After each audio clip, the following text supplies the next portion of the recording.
तो हेलो दोस्तों, कैसे हो आप सब। आशा करता हूँ कि आप सब ठीक होंगे। अगर आपने अभी तक मेरे चैनल को सब्सक्राइब नहीं किया है तो मेरी आपसे रिक्वेस्ट है कि जल्दी से जाके सब्सक्राइब कर दो। अगर आपने इस अनीम के पहले के एपिसोड नहीं देखे हैं तो मैंने डिस्क्रिप्शन में लिंक डाल दिया, तो आप सब जाके देख लेना। और आज हम इस अनीम का 10th एपिसोड देखेंगे। तो चलिए बिना देरी करे हुए शुरू करते हैं। इस एपिसोड की शुरुआत में हम रायल को देखते हैं जो कि सीरिया को ले जाने के लिए स्कूल में आ जाता है। तभी वहाँ पर ये तीनों भी आ जाते हैं। फिर M21 रायल से पूछने लगता है कि कौन हो तुम, कहाँ से आए हो। इसके बाद फिर रायल पीछे से आकर M21 को एक पंच मार देता है और कहता है कि ओ तुम तो मॉडिफाइड ह्यूमन हो। तभी वहाँ पर रेजिस और सीरिया भी आ जाते हैं। रेजिस रायल से कहने लगता है कि रायल तुम यहाँ पर क्या कर रहे हो। रायल सीरिया को देखकर बहुत ज्यादा खुश हो जाता है और कहता है कि सीरिया आखिर मैंने तुम्हें ढूंढ ही लिया, तुम कैसी हो। मैं तुम्हें घर ले जाने आया हूँ। तुम्हें प्रपोज करने के बाद से मैंने तुम्हें देखा ही नहीं। रायल कहता है कि मैं हाल ही में सजा से मुक्त हुआ हूँ।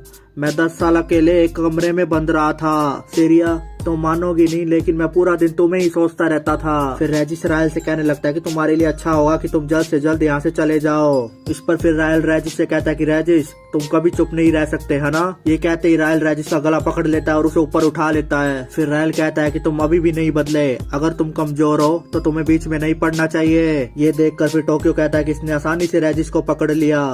फिर रायल कहता है कि तुम इन बंदों को जानते हो, मुझे नहीं लगता सीरिया को ऐसे कचरों के साथ रहना चाहिए। इसके बाद फिर सीरिया रायल से कहने लगते हैं कि रायल प्लीज रुक जाओ अब। ये सुनकर फिर रायल रेजिस को छोड़ देता है और कहने लगता है कि वैसे भी मैं जब चाहूँ इसे मार सकता हूँ। खैर इसे छोड़ो, सीरिया तुम मेरे साथ वापस चलो। इस पर फिर सीरिया कहती है कि नहीं, मैं तुम्हारे साथ नहीं चल सकती। फिर रायल कहता है कि अच्छा, क्या तुम्हें ये कहना चाहिए। तुम अच्छे से जानती हो मैं इंतजार करने वालों में से नहीं हूँ। फिर सीरिया कहने लगती है कि तुम्हारा क्या तुम्हें ये करना चाहिए। अगर तुमने यह हंगामा किया तो क्या तुम्हारे बड़े भाई रजस को नहीं पता चलेगा।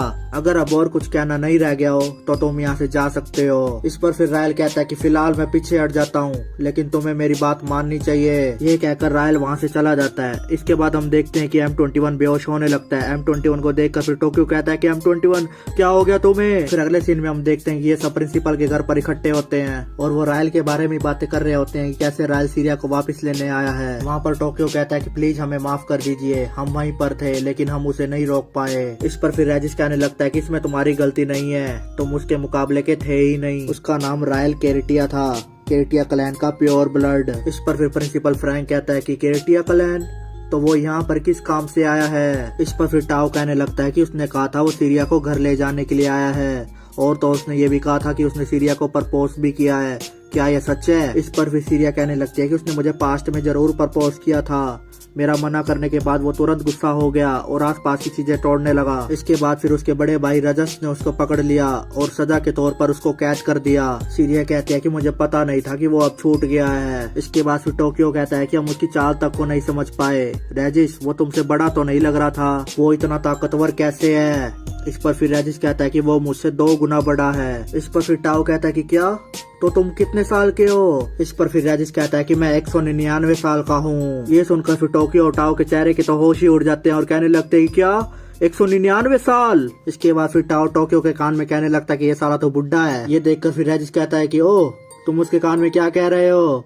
इस पर फिर टाओ कहता है कि नहीं कुछ नहीं। फिर रेजिस कहता है कि जो भी हो, रायल पीछे हटने वालों में से नहीं है, वो जरूर कुछ करेगा। फिर अगले सीन में हम M21 को देखते हैं जो कि अभी भी बेहोश होता है। हम देखते हैं कि उसका इलाज फ्रैंक कर रहा होता है। इसके बाद फिर वहाँ पर टाओ और टोक्यो भी आ जाते हैं और फ्रैंक से पूछने लगते हैं कि M21 की हालत कैसी है अब। इस पर फिर फ्रैंक कहता है कि चिंता मत करो, वो लगभग पूरी तरह से ठीक हो गया है। ये सुनकर फिर टाओ कहता है कि इतनी गंभीर चोट से। फिर फ्रैंक कहता है कि हाँ ये चोट गंभीर तो थी, पर इसकी रीजनरेशन स्पीड बहुत बढ़िया थी। शायद मास्टर ने इसकी पावर बाहर निकाली थी इस वजह से।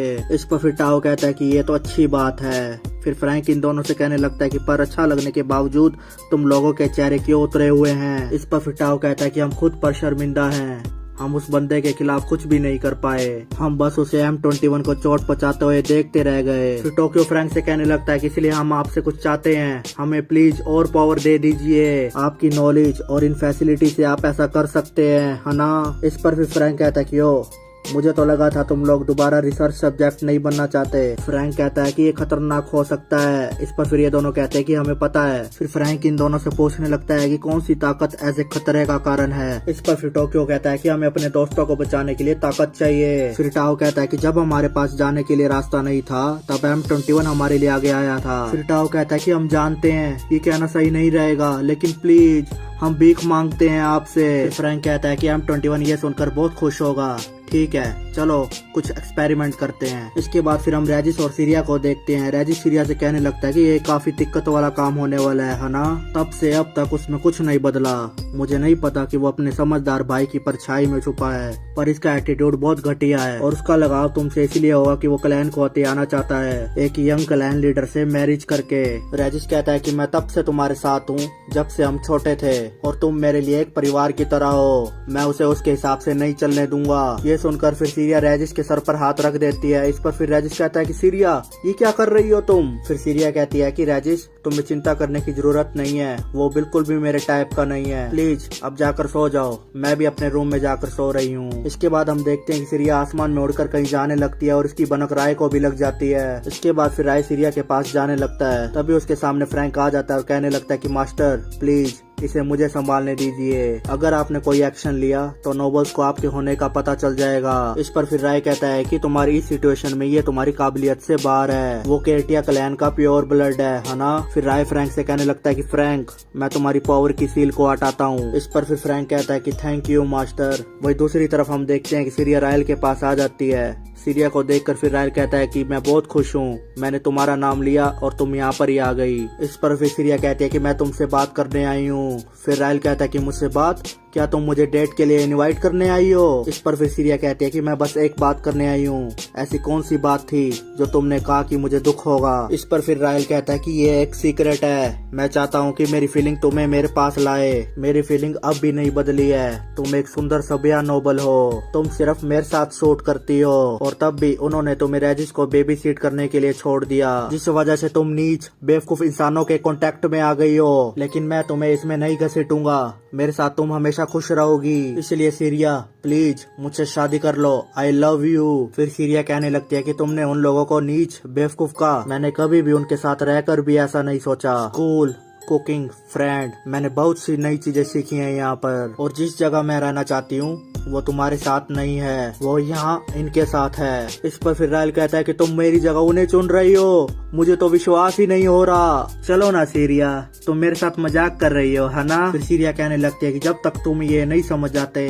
मैं तुम्हारा हाथ नहीं थामूंगी, कभी भी नहीं। इसके बाद हम देखते हैं कि वहाँ पर फ्रैंक भी आ जाता है और रायल से कहने लगता है कि लगता है कि तुम कभी भी एक लेडी को ट्रीट करना नहीं सीख पाओगे, तब क्यों ना मैं ही तुम्हें सिखा दूं लिटिल बॉय। फिर रायल फ्रैंक से कहने लगता है कि तुम कौन हो, तुम इससे दूर रहो। इस पर फिर फ्रैंक कहता है कि अगर मैं रहता तो तुम उसे मार देते। फिर सीरिया फ्रैंक से कहने लगते हैं कि आप यहाँ पर क्यों आ गए। इस पर फिर फ्रैंक कहता है कि मुझे इससे कुछ काम है। इसके बाद फिर फ्रैंक रायल से कहता है कि रायल अब सीधा पॉइंट पर आते हैं, तुम इस कंट्री में क्यों आए हो, तुम्हारा असली मकसद क्या है। इस पर फिर रायल कहता है कि चुप रहो। इसके बाद हम देखते हैं कि रायल फ्रैंक के ऊपर हमला कर देता है, लेकिन वो फ्रैंक का बाल भी बाका नहीं कर पाता। फिर फ्रैंक रायल से कहता है कि कहना पड़ेगा तुम काफी हिम्मत वाले हो जो मेरे एक स्टाफ को चोट पहुंचा दी। यहाँ पर फ्रैंक M21 की बात कर रहा है। फ्रैंक कहता है कि मेरे एक बंदे को चोट आई है, अब क्या तुम ऐसे किसी जवाब के साथ आ सकते हो जिसे मुझसे संतुष्टि मिले। इसके बाद हम देखते हैं कि फ्रैंक रायल के ऊपर एक हमला कर देता है, जिससे वहाँ पर बहुत बड़ा धमाका हो जाता है। हम देखते हैं कि रायल फ्रैंक की पावर के आगे नहीं टिक पाता और रायल के हाथ में चोट लग जाती है। फिर फ्रैंक रायल से कहने लगता है कि क्या हुआ,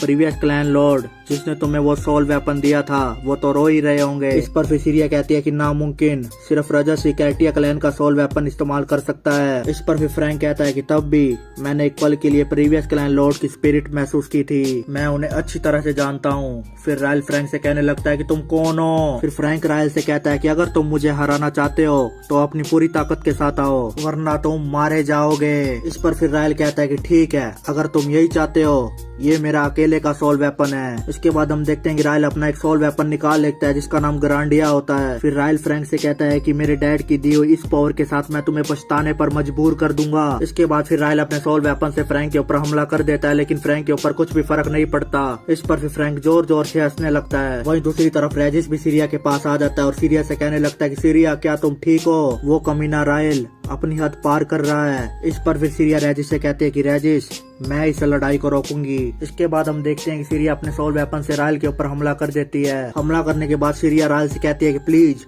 यहाँ से चले जाओ। फिर रायल सीरिया से कहता है कि क्या तुम सच में मुझसे लड़ने का सोच रही हो। इस पर फिर सीरिया कहती है कि हाँ। फिर रायल कहता है कि क्यों तुम मुझे एक्सेप्ट नहीं कर रही, मैं तुमसे इतना प्यार करता हूँ फिर भी।